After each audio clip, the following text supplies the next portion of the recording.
Happiest of Thursday, everyone. Welcome to another edition of Fall Like an Eagle podcast. It is week 10. Week 10 already. Eagles versus Cowboys hate week. And the reason why I say hate week, we're spicing it back to the trash talk circle days where I entered YouTube, where we trash talk the fans. Can't do that anymore on YouTube. There's a strict zero tolerance policy when it comes to trash talking people, making people feel down about themselves, yada, yada, yada. So they can't do it anymore. It was one of the more fun eras of YouTube. It was the Stone Ages of YouTube at this point. It was 13 years ago. A lot of fun. And, people like Jay Wad, Simus, you had Tyler Stam, you had Ficolette, you had all these guys that brought it every single week. And I wish we could have that at least one more week, but unfortunately with YouTube and how the world is going, actually it might get a little bit better now. A lot of news this week, obviously. But as of right now, can't really trash talk people, and it sucks because that was my expertise, and it was fucking awesome. Especially going into the week where you hated the teams like the Cowboys, the Giants, the Skins back in the day. They were the best days, the best weeks, because it would rev you up for the games, and whoever won, felt great. Whoever lost felt like shit and would have to come on camera and eat crow. But let's just hope that this world gets better, this country gets better, and people act less sensitive down the road, and maybe it'll come back. But nor here nor there. It is Cowboys hate week.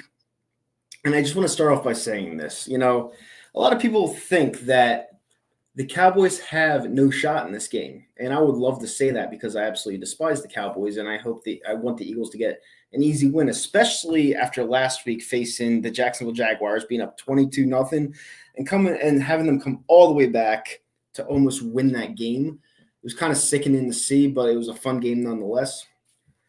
I would love to say that this is going to be an easy win, but it's not going to be an easy win. I know that we're 7-point favorites on the road, which is basically 10-point favorites if you think about it, because we were supposed to be gifted 3 points being the road team.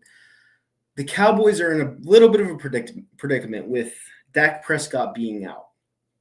And to me, Dak has been awful this year. I think Dak has stolen money from the Dallas Cowboys. A lot of people saw that coming, but I knew it was going to come. He's a good quarterback. He's not a great quarterback. He always fails in the playoffs. They have a great amount of talent. He never does anything with it in the playoffs. It's like almost borderline Deshaun Watson robbery, but Deshaun Watson doesn't do anything, so it can't be on that level. And plus, he got all of his money guaranteed. Dak Prescott did not. So it is not the same thing. But with that said, we do have a game to play this week, and I hope that Jalen Hurts is okay, because last time I checked, I don't know if he was on the injury report or not, but on Wednesday, he came out to practice and he didn't take any repetitions. So that is something I definitely want to monitor when it comes to this game, because that is big. He's been an MVP-esque quarterback this year. And you know how hard I've been on that Jalen Hurts throughout his tenure of a Philadelphia Eagle. Like there's been one year where I haven't said anything about him. Every other year, there's been points in the season where I've kind of given him shit, and rightfully so. There have been times where he's looked lost. There have been times where he's looked incompetent, but this is not one of those years. A.J. Brown went out last game. Well, yeah, A.J. Brown went out last game, didn't come back. And when times were tough, he just looked even better. He threw darts to Devonta Smith. Saquon played a great game. The coaching was, iffy with Nick Sirianni. I get it, and that's another topic we'll talk about. But Nick Sirianni, it didn't really matter, because at the end of the day, Jalen Hurts did what Jalen Hurts does, and that's win football games. He's a winner. His record is outstanding as the Philadelphia Eagles starter. And I think if he goes to Dallas and he gets that monkey off his back when it comes to winning in Dallas, he does not have a win in Dallas during his Philadelphia Eagles tenure. And that's something we need to help get him this week, especially with Dak Prescott being out. I actually think it helps the Dallas Cowboys a little bit this week having Cooper Rush instead of Dak Prescott in. Now, why do I say that? Well, up until this point, Dak hasn't really brought anything to the team for them to try to win football games against teams that are far superior than them. So put in Cooper Rush, you throw slants all day. That's the one thing that we suck at, is defending the slant. So that is that actually helps the Cowboys in a way, especially them being home. Their running game's abysmal. I don't even know if Doe Whittle's going to play this week. So their running game's absolutely abysmal. They have Dalvin Cook and Ezekiel Elliott, both washed up bums. So they don't scare me. Who scares me in this game? So we're going to have to blanket Ferguson the whole game. Understandable. CeeDee Lamb's going to get his targets.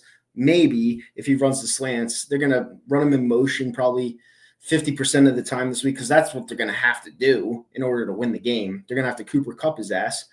And they don't have much more going for them. Mike McCarthy's on his way out. I'm pretty sure he's on the hot seat. He's an abysmal head coach. I don't even know how him and Rodgers won a title together because that duo right there is like a match made in hell. One of the worst matches of all time. And I'm shocked that they won one title as that duo, to be honest with you, because Mike McCarthy is absolutely terrible. And you're seeing it with the guy in Washington right now. I'm drawing a blank right now, but the head coach in what's his name? It'll come to me. But the head coach in Washington is showing you everything why they didn't succeed in Dallas when he was there as the defensive coordinator, because he looks great with Jaden Daniels. The Washington Commanders are 7-2. They're 7-2 with Jaden Daniels, a rookie quarterback. It took a quarterback for them to be where they are for the first time in 30 years. Like, Jaden Daniels is the fucking man. And that quarterback is doing a great job with the Commanders. We're going to see them next week, but we have to pass the Cowboys first. I just think that this game, usually you would call a game like this kind of trappy. I'm not going to go there because, number one, it's divisional opponent. There's no such thing as a trap game against a divisional opponent. Divisional opponents know you the most, especially since that god-awful head coach, Mike McCarthy, has been there for 3 seasons, possibly 4. Is it 4 or 3? 3 seasons. They know us like the back of his hand. So there's nothing trappy about that. They're at a place where we never win, ever. The last time we won there was a long time ago. Was it Carson Wentz's season? Was it his sophomore season we won there? The last time, I'm trying to put it together. I can't really remember, but it's been a long time since we've won there. So this game I'm not overlooking. With that being said, I don't like to go into score predictions this early, but the way I see it, talent matching up and everything with Saquon Barkley being a fucking MVP candidate, in my opinion, as a running back, I could see this game getting out of hand pretty quickly, honestly. Now, I'm not going to predict an outlandish score because I just know what the Cowboys bring at home. I know that our success hasn't been there in recent history, but it could get out of hand. It really could. And I think we're going to come out with a pretty convincing win this week. And as we should, we're 7-point favorites on the road. But, you can't overlook the Cowboys. You got to go down there. You got to fight them like the division's on the line. You got to kick their ass. You got to take their lunch money and fucking skedaddle out of there. That's what you got to do. So, yeah, just win the game. That's all I ask. Get out of there and then get ready for Thursday because it's a short week coming up. But with that said, that's pretty much my preview on the game. And there's not much more I have to say about the Cow Turds this week. They're pretty much dead. They're dead in the water. And, yeah, so this is what I was talking about. So Christian brought it up. We won there in our Super Bowl champion year, and we blew them out with J.J. Yeah, I think the game was like 38-9, if I'm not mistaken. We literally kicked the shit out of them. And that was the last time. That was what, 8 years? Yeah, almost 8 years ago. 7 years ago. That was a long time ago. We won in Dallas. And I would love to win this game. I think they're thinking the same way. That's why I don't think they're overlooking them. But you never know. You never know with these games. So you can't overlook them. You got to go in there, play like the division's on the line, like I said, and just go. Just leave Dallas with a win and then get ready for Thursday. But J.J., man, what a fucking pickup that year. All right, who is my NFL midseason MVP? For you, it's Jared Goff. All right, so I'm going to get into this real quick. My midseason MVP to this point is not a quarterback. My midseason MVP to this point is a running back, and it's one Derrick Henry. Now, why do I say Derrick Henry? 30-year-old Derrick Henry. This guy scores every single game. Every single game. It doesn't matter if he's down at the goal line. Doesn't matter if he's on the 50-yard line, 60-yard line, 70-yard line. Whenever they feed him the ball, he's successful. I don't only see him winning Offensive Player of the Year. I could see him being a dark horse for MVP. Like, that's why I'm saying he's my midseason MVP this far. Because if we had someone like Derrick Henry, granted, we have Saquon Barkley, but if you have Derrick Henry and he's doing this for you, we might be one win more. This guy puts the team on his back and no one can stop him. Just give him an offensive line and he's like a freight train. Derrick Henry's been a fucking monster this year. He's like number 3, like the number 3 player overall, including quarterbacks in fantasy. That's ridiculous, But that's who my midseason MVP would be this far. I mean, he's a monster. Derrick Henry, he's supposed to be slowing down at 30, not getting better at 30, and the guy's a monster, And it just shows you how Tennessee used him. Tennessee really held him back, just like the New York Giants held Saquon Barkley back. And it's just crazy to me.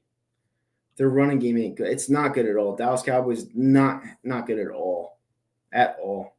And yes, Brian, obviously the man won. He's back in the house. 72 days from now, back in the house. And, listen, people that don't like him, he's your president now. Whether you want to say he's not your president, blah, blah, blah. He's your president. He's your guy. He's the guy you have to rely on to your everyday life. He's the guy.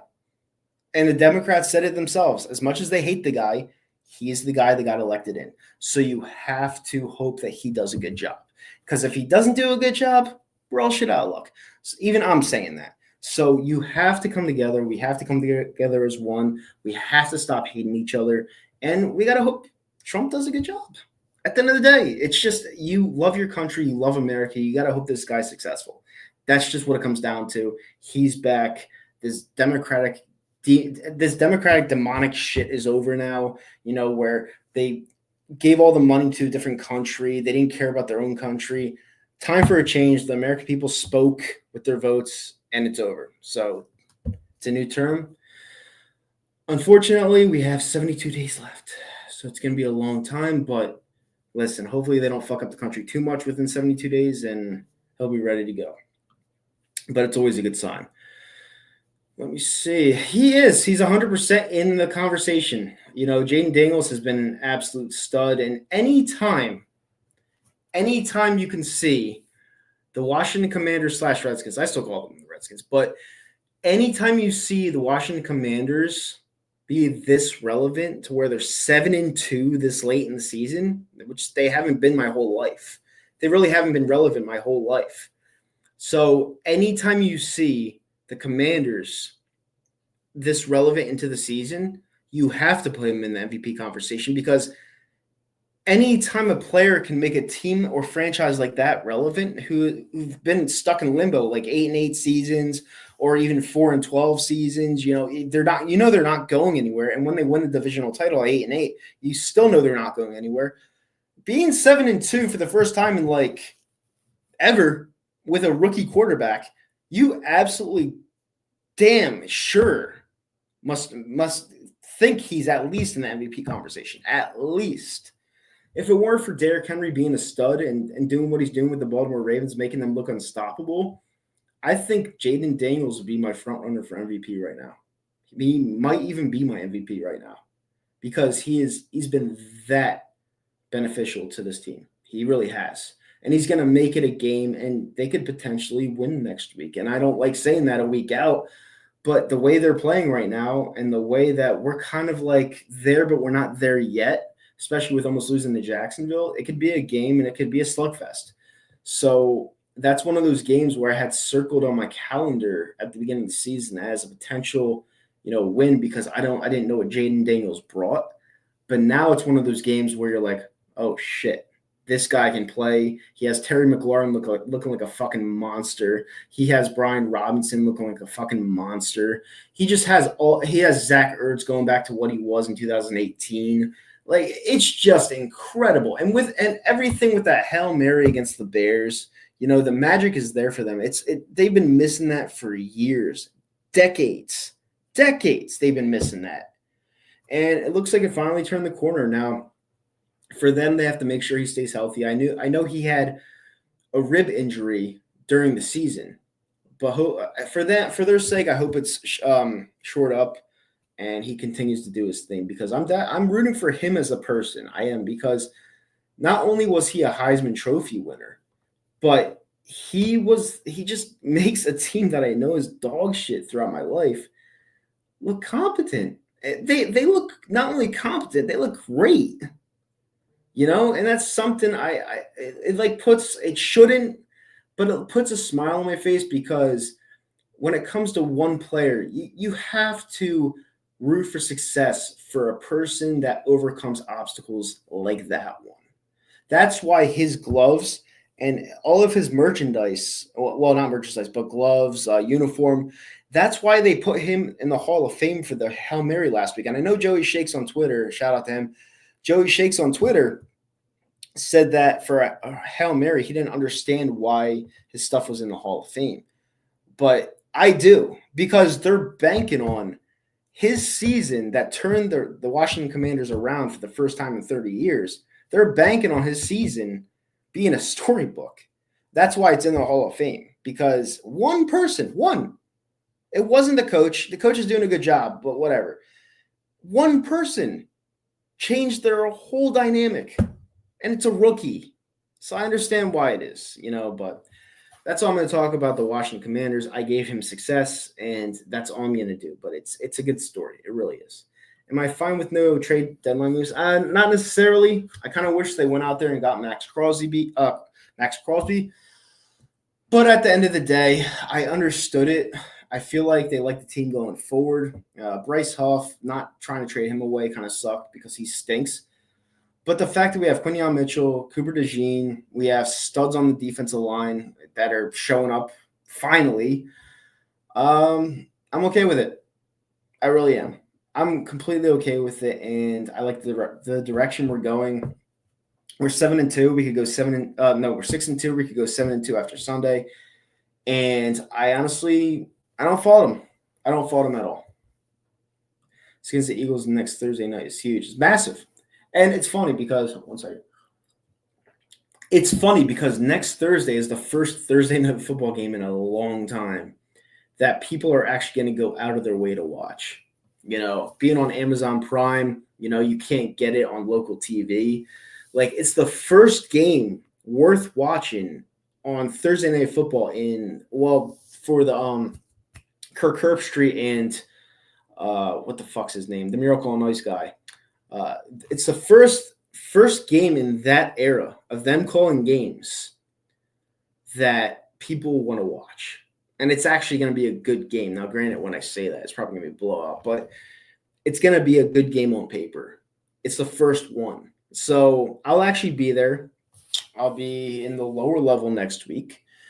And that's going to be a really, really fun game. So it's going to take me some time to come back here and do a reaction and whatever, but it's going to be a lot of fun. I can't wait.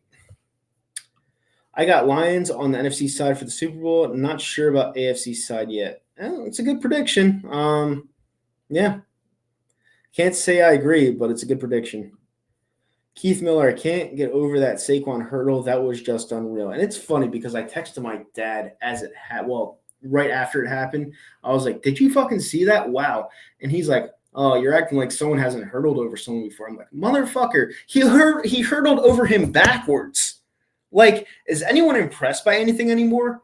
Not only did that look impossible, like imagine being in his shoes. Not only did it look impossible, but you have to time that perfectly, not knowing where you're going. And he jumped over this fucking guy's head. I couldn't believe what I was watching. It was one of the best sports moments I've been alive for, not only just in a live stadium, ever. I don't think people understand how impossible that was. And he made it look so easy. It was ridiculous. And I'm so happy we got this guy. And I'm so happy for Howie Roseman because I wanted this guy drafted. And the fact that the Giants just pretty much gave him away. And I still feel like he's a little bit underpaid. he deserves a lot more than $13 million a year. He does. And he's just fucking nasty. He's a nasty player. If it weren't for Derrick Henry balling out the way he is, Saquon easily gets offensive player of the year. Easily, without a shadow of a doubt. So it was unbelievable, and I'm so grateful I was in the stands watching that. Hey man, you guys are having an absolutely stellar season. Absolutely stellar fucking season. And you know what? Usually when teams go to the title game, they drop off, especially when you lose CJ Gardner-Johnson. But your team is so balanced. It's so dynamic. Dan Campbell's doing a great job over there. And sky's the limit for you guys. Now, granted, I hope we take home field advantage from you. I hope we bring it back to the Link because, honestly, I think it would be tough to beat you guys in Detroit. I really do. But at the Link, it's more of like a advantage us, in my opinion, because we have the better running back. You guys have a stud duo of Jamar Gibbs and David Montgomery, but we have the better running back out of you guys, and we have the best wide receiver in the game in A.J. Brown. We have the best complement to him in the game in Devonta Smith. You know, we have Dallas Goedert, who's whatever you want to call him. But A.J. Brown, to me, is the best wide receiver in the game. I know you guys have Amara, but he's more of a consistent wide receiver when it comes to targets and receptions. A.J. Brown is the best big play wide receiver in the game today. And that's not me being biased. That is the facts. Whenever you take him out of the game, we have less of a chance to win our games. And by less, I mean a lot. So if we didn't play Jacksonville last week, we probably would have lost that game, you know, because A.J. Brown was out of the game. The guy's so crucial. He's an MVP talent, and I love him. I absolutely love him. Do the Cowboys fire Mike McCarthy after the game? Nah, they don't. Cowboys aren't the ones to fire a coach mid-season. They just don't do it. They let it go to the end of the season. I've seen better hurdles from Lamar, not going to lie. I mean, frontwards, like going front hurdles, I don't see how you can say backwards. Backwards it's just impossible. Like, I was starstruck. I was like, watching that in the stands, I couldn't contain myself. Like, how difficult that is. And there's a reason why the football players who have been doing it their whole life, the professionals that are kind of like nonchalant, all right, when are we going to go in? We're going to do our job. We're going to try to do our job on defense to stop Trevor Lawrence from magically coexisting again. They're shook by it.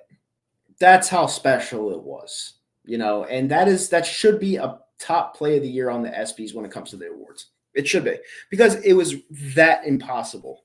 It was that impossible of a move. You'll never see that again unless it's from him.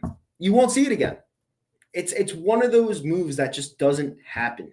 It doesn't happen. I've never seen it happen in my life, ever. So anyone that says it's better hurdle, like my dad said, oh, you just hurdled someone, it's backwards. Like, it's a backwards full-on hurdle. How can you time that? Like, that was ridiculous. I'm sorry. Sean has Bond plus Becton must be resigned. This team is young and talented, especially on defense. I do like what I see out of Zach Bond on defense and Mekhi Becton on offense, but we'll see how it goes, because Howie Roseman is good at assessing talent when it comes to the offensive line and the defensive line and linebacking position. But Mekhi Becton is a historical guy that gets injured a lot. He's having a good year, understandable, but on the Jets, he looked he looked terrible on the Jets. But obviously, we have the best offensive line coach in the game, and Zach Bond is having a career year. We're getting him from the Saints for practically nothing, and this guy looks like a fucking monster. Bond and Dean getting better with every game. Yeah, especially Nakobe Dean. I called him undersized. I called him a guy that wasn't going to do shit at the NFL level. And the guy just proves me wrong week in and a week out. Every single week, the guy gets better. He gets the interception last week to seal the game. Georgia Bulldog, man. Georgia Bulldog. He has that championship aspiration about him. He's a winner. And it looks like right now I'm going to have to owe him a major apology. He's been an absolute monster for us. I thought Hurts was going to be in that tier 2 QB class by now, but he's gotten better to me. I would take Baker over Hurts. I didn't think it was going to turn that way in that comment. But listen, Baker's a beast. He's a monster. He's actually working with He almost won the game without Evans and Godwin last week. So yeah, he's another quarterback that you got to consider for MVP at this point. But you know what?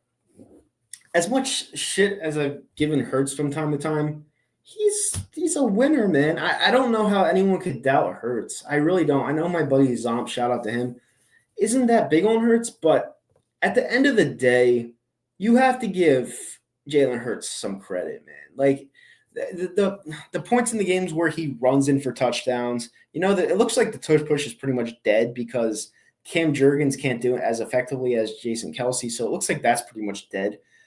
But the fact of the matter is the guy just cannot be stopped. He's on a different stratosphere right now when it comes to the quarterback position, especially the last 3 games. He's unbelievable, so hopefully he keeps it up, and hopefully AJ Brown's healthy and just keeps complimenting him, and the sky's the limit. Jalen Hurts has been remarkable the last 3 games, absolutely remarkable. And not only does it help the team, but it helps my fantasy team because I have him as a starter, and he's been getting 30 points, 40 points, 35 points every single week, and it's been helping me to victory. So I love the guy, I really do. But with that said, guys, enough talk about that. We are going to get into my power rankings for the week. So this is what we're going to do. My power rankings from last week are as followed. Let me bring it up real quick. Power rankings. And I put away the comments so I don't screw this up. So for my power rankings of week 9, it went as follows. Number 5, Ravens. Number 4, Niners. Number 3, Bills. Number 2, Detroit. And number 1, Kansas City. So at number 5, the Ravens are not going to be number 5 anymore. I am going to put... Let me do a little refresher course. So I got to see, because this does help me pick who I think should be in my top this week. So Buffalo squeaked one out of Miami. I think they're number 3 in my power rankings. Baltimore killed Denver against a defense that is fucking phenomenal. I'm trying to see. So the Ravens are going to move up, definitely going to move up. The Niners were on a bye last week. So I'm actually going to take them out of my power rankings. This is what I'm going to do. I'm going to take the Niners out of my power rankings for the first time all year. Number 5. I bet you didn't see this coming. The Washington Commanders. The Washington Commanders are 7-2. They have God on their side with the Hail Mary. They deserve to be in my power rankings week number 10. They just do. They're the best team in the division right now, and they're just proving it week in and week out. Number 4, I'm going to drop the Bills down in number 4 just because against the Dolphins last week, the Dolphins had no life last week. I know it's a divisional opponent, but to me, the reason why the Bills don't fall completely out of my power rankings is because of Josh Allen. Josh Allen is an absolute stud, and as he's there, they're just going to continue to have success, and I can't pull him out of the power rankings just yet. Number 3, Detroit. They slide back from number 2. I think Detroit is a good team. I think they're the cream of the crop of the NFC as it stands right now. But as the Ravens are playing, I have to put the Ravens at number 2.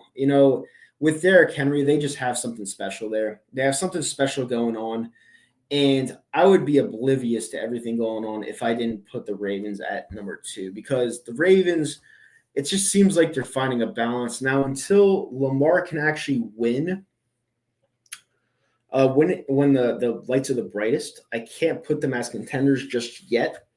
But this is the one year, if they were going to do something, it would be it, because they're balanced. Secondary is kind of garbage, but they're the best offensive team in the league, so that's where it stands. And number 1, the undefeated Kansas City Chiefs. They signed DeAndre Hopkins for pretty much nothing. Traded for him pretty much nothing. The Tennessee Titans sold low on that one because he wasn't doing anything there, and he found him another goddamn elite wide receiver. And it's just ridiculous. Right now I have the Kansas City Chiefs winning the Super Bowl again, and until anything changes, that's just what I have on that. So those are my power rankings. I'll just read them off again for you. Number 5, Commanders. Number 4, Bills. Number 3, Detroit. Number 2, Ravens. And number 1, Kansas City Chiefs for my weekly 10 power rankings. So a little bit changed there, not much. I'm going to go back to these comments before I do my weekly pick 'em and then get out of here. But do me a favor, guys. If you're liking this episode of Fly Like an Eagle podcast, hit the thumbs up button, subscribe to the page, go on my Facebook, subscribe to Fly Like an Eagle podcast. I'm going to try to do call-ins at some point before the season ends. Let's see how that goes. We'll try it out.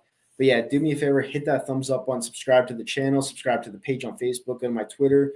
Follow me on Twitter at what is my Twitter? It's funny. I have this all ready to go, and then I just completely forget. So my Twitter is BirdsFan at BirdsFan1992. So give me a follow on that. I will put that in the comment section, actually, at BirdsFan1992.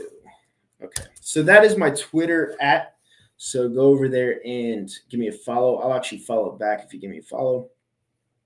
And yeah, but I'll do that at the end of the show. It's on Do Not Disturb right now for a reason. All right, so we'll take an off-topic question here. Even though we're not really in that segment right now, I have a new Anything Goes segment since I'm the only one on the show anymore, and my views are my views. I don't have to appease to anyone anymore. Off-topic, happy Trump made it, even though had most of the media against him. Same in Germany, by the way. I hope this will be the end of the whole woke era. Keep it up, greetings from Germany. Thank you so much, Daniel. And yeah, this isn't just a win for America. This is a win for the world because America is the power of the world. They really are. Everything runs through America. Whether people want to deny that or not, it is. We help everyone out when they're in trouble. Like, look at Ukraine. They want money. They have a war. Russia is a power like us. And we're just continuing to send them money because we always play big brother. And that's just what we do as a country.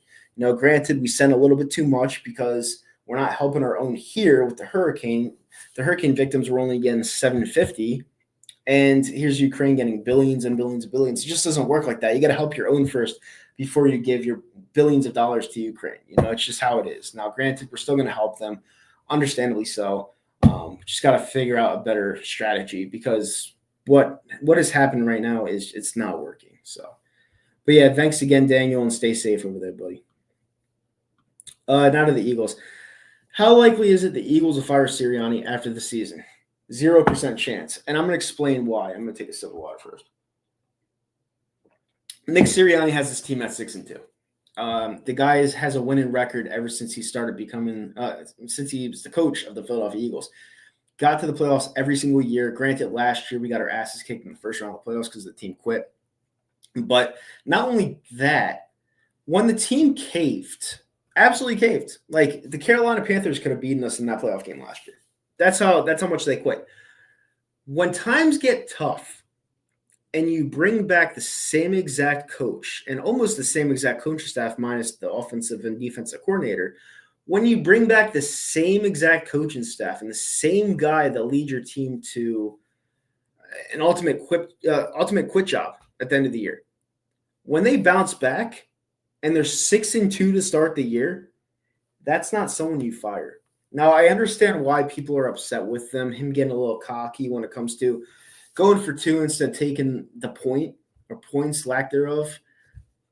You don't fire someone like that. You just don't do it. And I understand people don't like cockiness when you look like you're about to lose. But the fact of the matter is, some of those calls that he made on the field, he went for it because he went with a play that was successful for us 97% of the time. But now we're seeing that it's not working anymore. So he can't use it as much. But him going for 2 and using the tush push that has been successful for us throughout his career, why wouldn't he go for it? 2 is better than 1 the last time I checked. But now that he sees that, now that we're not playing an inferior team anymore, he's not going to do it as much. A lot of people have to take a step back and realize situational football. They have to, or else it's going to drive them nuts. So that's just how I see it. There is a 0.00000% chance that Nick Sirianni is fired after the year. 0. Last game was shocking coaching to me. Jags could have won that game easily. Well, here's the thing with the Jags. So Dougie P was coming in to win that game. Their season's over. The Jaguar season's over. Doug Peterson is a coach probably on his way out after the season. So usually when a coach's tenure is done and he knows it's done, he's going to try his best to play spoiler against a team that he got to the Super Bowl. And not only is he going to try, the players are going to try their hardest, because who doesn't like Doug Peterson? Doug Peterson is the ultimate definition of a player's coach. Doug Peterson is the reason why we won the Super Bowl in 2017. And I love the guy. He has a statue for a reason. So that guy coming into the link, he wanted to show up the Eagles a little bit, and I'm not shocked that they came back. Like, I'm really not. Like I said before, A.J. Brown got injured. He didn't come back. We went to disarray. The fucking douchebag refs, they didn't call. They incorrectly called a fumble on the field from Saquon Barkley, and that was a pick. That was a fumble recovery for a touchdown. That wasn't just a fumble recovery. So that was a quick touchdown for them right there. And there were just a lot of gaffes in that game where we just gave it to them, and at the end of the day, we still won. Now, granted, it's because Jacksonville's not a good team, but that game, they were pesky. Because if you don't think Doug Peterson had some emotion in that game and had some wrath in that game, like, you're thinking wrong. That was the first Super Bowl champion head coach in our franchise's history. A lot of people seem to forget that, and there's a reason for that. He's a damn good coach. Granted, Trevor Lawrence is failing him, but he's a damn good head football coach. And I feel bad for him. I really do, because I don't know if he's ever going to get a job after this. But I am rooting for that guy, especially because he's in the AFC. And he made me cry like a little bitch boy at Xfinity Live that night. Like, he really did. I'll never forget that for as long as I live. So thank you, Dougie P. Jamar 14, Eagles. Hurts has not played well in Dallas. Let's hope that ends. This is the 1 week it should end. We have everything out there for us. We're 7-point favorites on the road. You're playing Cooper Rush more than likely, unless they go to Trey Lance for whatever reason. They have no running game. Dill Whittle's out. Zeke is washed. Dalvin Cook is awful. They have CeeDee Lamb, who's an absolute beast. But when you're triple teaming, double teaming one target, who are you going to throw to the whole game? Ferguson, who's slow as fuck. Of course, he catches the ball, but he's slow as fuck. So what are you going to do? They have Turpin, who's okay. Honestly, I just I don't see it. I don't see how the Dallas Cowboys win this game. We haven't beaten Dallas in Dallas since 2017. The game was 38-9. We haven't beaten them since then. This is the 1 week and the one game where, no matter how you want to slice it, like Dak's out, blah, blah, blah, blah, blah, it doesn't matter. The Eagles are not losing this game. They're not doing it. There's no trap issue here. They're just not doing it, and that's just how it is. What's up? What's up, buddy? How you doing? This was my co-host back in the day, 2020, actually. He was with Zomp and Zach. Yeah, he started out on the show, actually. So, yeah, it's good to hear from you again, buddy. Tolbert is literally a number 3 or number 4 wideout. Yeah, he literally, and that's literally all they have, and CeeDee Lamb, he's going to get his targets. He's going to get his catches. He might even get a touchdown. But at the end of the day, it doesn't matter because they have nothing else. They have no running game. They have no head coach. They have no quarterback. They have nothing. So I just don't see it, and I'm not going to pretend to see it. And that's just how it is. So at the end of the day, I just don't see it. This is also a revenge game for Kellen Moore. Yeah, it is. Yeah, it is. You could slice it any way you want, and by the way, I got to be honest with you. I think I miscommunicated there a little bit because I thought it was Trevor. I don't know if this is Trevor. So maybe if you're a little confused on what I was saying about the co-host thing, I thought it was Trevor. I don't know if it's Trevor because I remember he runs a different account on YouTube. So I might be gaffing that a little bit. So if it's not Trevor, I apologize. But Trevor was a co-host on Following Eagle podcast. Oh, all right. Yeah, I got it right. Awesome. Sweet. Yeah, he was one of my first co-hosts on the show ever. It's good to talk to you again, buddy. It's been a long time. Nick may cost Philly. No, no, because like I said before, you have to look back at this. You have to look at that Jacksonville game and realize that Nick was doing that because he wanted the tush push to roll on. He wanted it to keep working. And the fact that the tush push isn't working anymore, he sees it against an inferior opponent, against the Jacksonville Jaguars, and knows down the road that he can't use it anymore. So he's going to go for the points against teams that can beat us. Like, yes, Jacksonville could have beat us, but even if they scored there, we still had what, like a minute left on the clock to kick a field goal? So we had time left.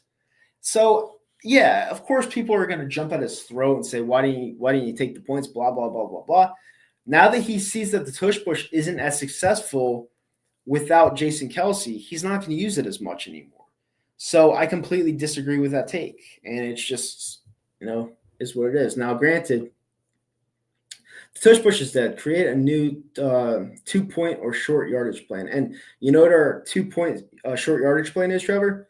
It is Saquon Barkley.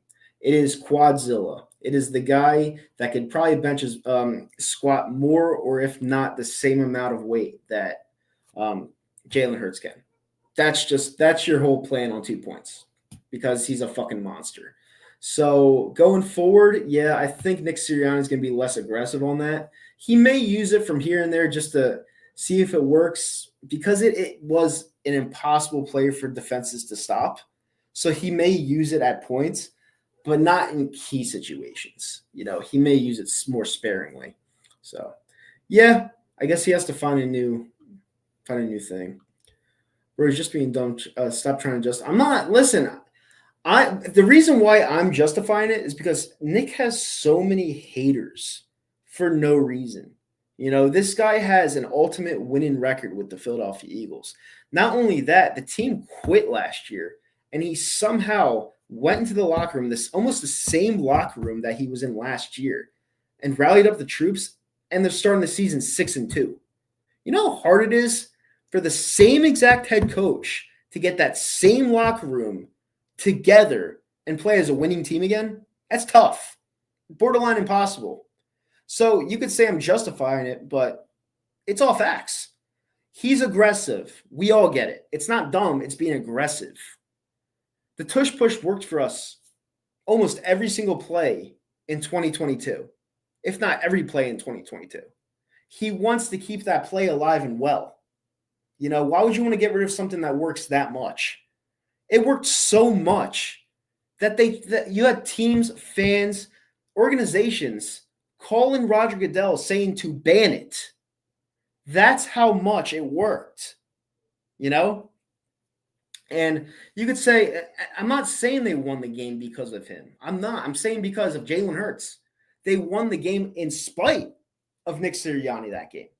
But I'm not saying Nick Sirianni's the reason why we're not going to win down the road. Nick Sirianni is a damn good football coach. And a lot of people, I know we hold our football team to high standards. I get it. Almost disgustingly high standards. But Nick Sirianni is a damn good football coach, and I'm so glad that we have him on the Philadelphia Eagles. Imagine if we had some fuckboy like Dennis Allen. He sucks. Nick Sirianni is a damn good football coach. Really, really elite football coach. And you will see. And I hope you come back at the end of the season and say, hey, Kyle, Nitro, whatever you want to call me, you were right. That's what I would like to hear at the end of the season. With that being said, guys, wow, the show's flying by. Without further ado, I am going to get into my pick'em, and I guess I'll do a little bit of my segment, anything goes, and then we will get out of here for this week. So this week's pick'em, I don't even know what my record is, honestly, because when Scott was on the show, he kept the record. I don't know what my record is, so I'm just going to go with my picks, and hopefully you guys can make some money. All right, Ravens versus the Bengals. The Bengals are a 6-point favorite at home tonight. The Ravens have been unstoppable. The Bengals lost to us by 20 2 weeks ago. I believe the Bengals won last week, if I'm not mistaken. It doesn't matter. You're going to take the Ravens at home in this spot. I'm actually going to lay the 6. I think the Ravens win this game by 10 or more points. They outclass the Bengals in every which way. They just do, especially with Derrick Henry. Yep, -6, easy at home, Ravens. Giants, Panthers, who cares? The Panthers stink. Absolutely stink. The Giants stink too. But I'm going to go with the less of the stink, and it's funny me saying this. I'm going to go with the Giants. Give me the Giants -6.5. I think they win this game by 10 or more as well. So give me the Giants. I can't believe I just did that, but whatever. Bills at Colts. Now, I'm obviously I'm going to take the Bills. But what shocked me last week is that Joe Flacco looked so incompetent with the Colts offense. And what I mean by incompetent is Jonathan Taylor looking like a nobody. That's how incompetent Joe Flacco looked in that offense. You know, he could have swung it out to Jonathan Taylor 5 separate times, and he's always looking right. He's always looking left, not right. And the fact that they have him pinned as a regular season starter for the rest of the year might go to show you how bad Anthony Richardson might actually be as a quarterback and how they want to move on from Anthony Richardson. Because Joe Flacco doesn't look any better. Maybe they're just going based off his experience. I don't know what it is. But anytime you can't get your highly paid running back involved in the game, and he looked better with Anthony Richardson at this point, it's just weird to me. I don't know. I'm taking the Bills on the road, even the cover, -4. The Bills are the much better team. Easy money. Vikings at Jaguars. You know, the Vikings are going to win this game. Take the Vikings. But on the spread, take the Jaguars. I think it's too many points. I think the Jaguars brought us a fight last week. I'm going to take the Jags +7 to cover, but not to win. Vikings will win that game. Steelers at the Commanders. This is going to be the first tough game of Jaden Daniels' young career. The Steelers played pesky. They have the best coach in the NFL in Mike Tomlin. You know, TJ Watt is he's a fucking monster. TJ Watt is better than his brother, in my honest opinion. He's a fucking monster. He could have Jaden Daniels running for his life, and Jaden Daniels is good at that, but I don't think it'll be enough. I think last week, winning off of the Hail Mary, you know, obviously it was magical, and it gave them another win that it should have been. Not this week. The Steelers are going to go in there with Russell Wilson probably finding another spurt in his career on a team that is well coached. I think this is the week where the Commanders lose, and the Steelers come in there and win, and we get a Washington Commanders team pissed off coming into to Lincoln Financial Field on Thursday Night Football, and it's going to be a doozy. So take the Steelers outright in that game, and that's just that. Falcons at Saints. I don't care what the line is here. It's -3.5 Falcons on the road. It's pretty accurate. The Falcons will not only win this game, they'll cover this game. Saints got nothing. What do they plan to use? Taysom Hill the whole game? They got nothing. I mean, Alvin Kamara is a beast, but how much are you going to run him? They don't have quarterback option there. David Carr is awful. You know, all their wide receivers are out. They're going to load the box against Kamara. He's going to get his fantasy points, but that's pretty much it. Take the Falcons. Broncos at Chiefs. Broncos got the shit kicked out of them against the Ravens. Now, here's the difference. The Ravens have a lot of speed. The Ravens are not divisional opponents of the Broncos.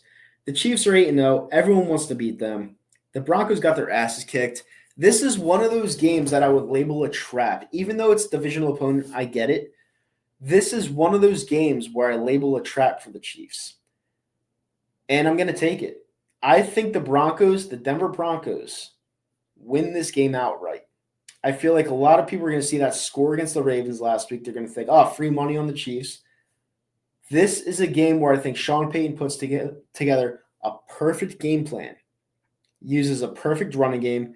Bo Nix, who's better than I thought he was going to be, I think they're going to go into Kansas City, and I think they're going to pull the upset. Because last week, honestly, they should have lost.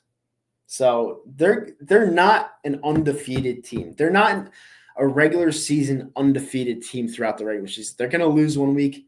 This is their first loss. Take the Denver Broncos outright money line. It's a +275 as it stands right now. 49ers at the Buccaneers. Buccaneers are pesky, man. They are, especially without Evans and Godwin. Still have that running game going, and they almost beat. They should have won in Kansas City if it weren't for that overtime coin toss.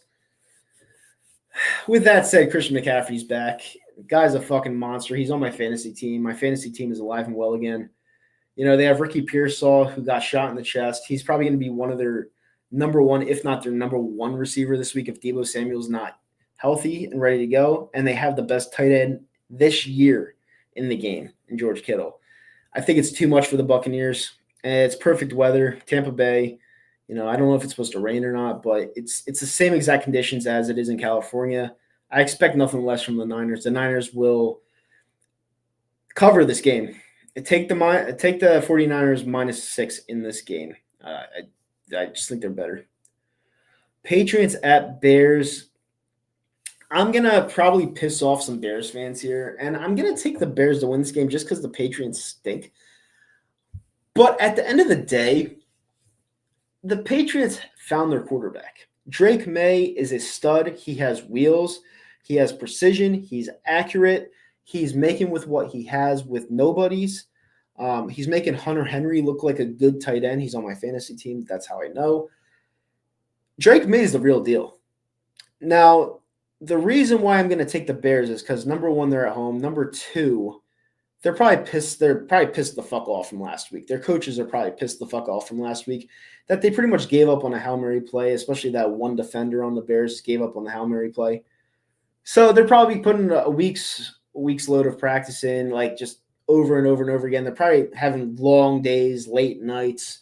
That's the reason why I'm going to take the Bears, but I'm not taking the Bears to cover. I'm going to take the Bears to win by 3 points in this game. So take the Patriots to cover this game. The Bears on the money line if you want to. I still think it's very risky because I think Caleb Williams stinks. I think Caleb Williams is awful, and he's making Keenan Allen look like a little bitch. And Keenan Allen is one of the better wide receivers in the game, and Caleb Williams has no accuracy. He sucks. So, yeah, give me the Bears by 3, but the Patriots to cover. All right. 4:05 game, Titans at Chargers. Give me the Chargers. I'm not going to go too deep into that one. It's just a better team. And to cover, though, yeah, give me the Chargers to cover as well. -7. Eagles at Dallas. This is a game where I said I wouldn't really pick until it came down to it. So I'm going to go out of my fan perspective for a second. This is a game where the Cowboys have not only beaten us in their home building for years, but they have kicked the shit out of us in their home building for years. But I'm going to go outside the box here. I'm not going to think like a fan. I'm going to think of a better or what another NFL fan would think in this situation. There's no way in hell, especially if I was rolling the dice with money, there's no way in hell the Cowboys cover this game. No way. No chance. The Eagles have too much firepower. A.J. Brown's supposed to play this week. Even if he doesn't play this week, we have too much firepower. They have no coaching. They're 3-5. They're 2 seconds away from giving up. I know they're usually up for this game. They're not going to be up for this one. Dak Prescott's out. The Eagles win this game by 20 points. I think the Eagles win this game 40-19. The Eagles win this in blowout fashion, and it's over by the third quarter. Jets at Cardinals.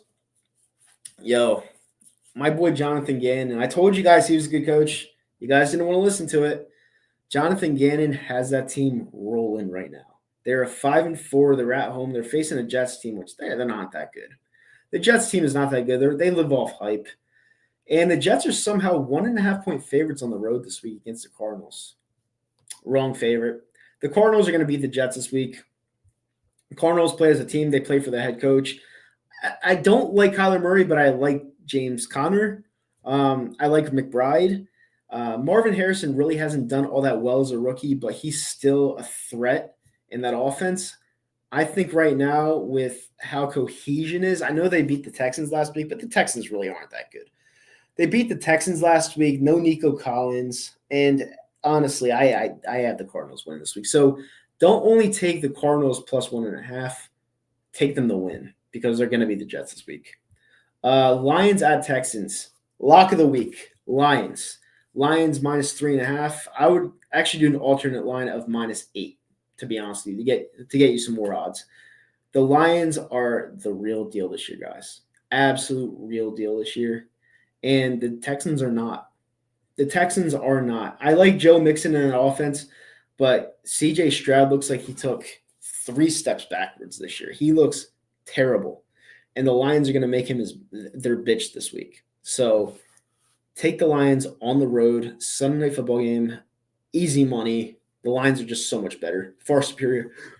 Far superior. And here we go.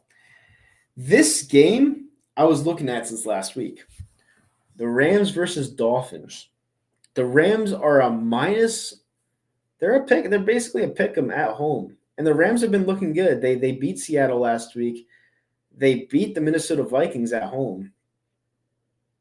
The Dolphins are going to win this game, and here's why. The Dolphins literally have to win this game. Tua has been back for what? 2 weeks now. They lost to the Bills by 3 points.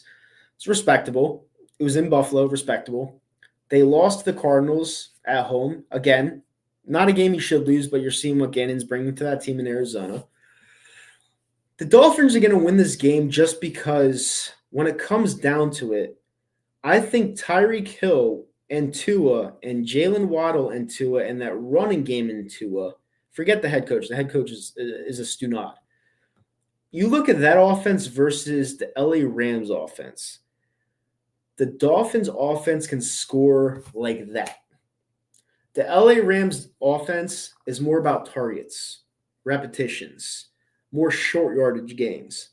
So when it comes down to it, I think the LA Rams will explore to burn more of the clock, but ultimately they won't score as much points. The Dolphins will score quicker because the LA Rams defense isn't all that. So this is the week where the Dolphins will score their points. They'll probably get into the 30 range, and I feel like the Rams will get more around 24, 21 points. So this is a game where I actually think the Dolphins will win this game. So take the 2-6 Dolphins on the road against the Rams, who look ignited, but the Dolphins are going to win this game. I just think this is the game where Tyreek Hill actually breaks out. And those are my picks for the week. So hopefully you guys make some money in your pick'em leagues. With that said, guys, so it's my last segment of the day. We're in an hour on the show. This was a fun show, by the way. A lot of comments too. I actually turned off the comments during the pick'em because during the pick'em I got to be like in the zone. Be worse. So I'm looking at some of these. People are going back and forth. Hold your nose, take the Giants 17-3. I agree with that 100%. Carolina stinks. They stinks. They stink, not stinks. Falcons lock and load. Spencer Rattler is absolutely awful. I agree. What about the Ravens? The Ravens are going to beat the Bengals. That's what I said. So, yeah, last segment of the day. Anything goes, and I'll start off with this one. Let me get a sip of water because I've been talking a lot. So the last segment of the day, anything goes, which pretty much means like anything pop culture, politics, sports. It's like a 10-minute part of the show. This show used to be an hour and a half with Scotty, but obviously he's not on the show anymore. So I made it like 45 minutes to an hour for me, and depending on how long I want to talk for, because I love to talk.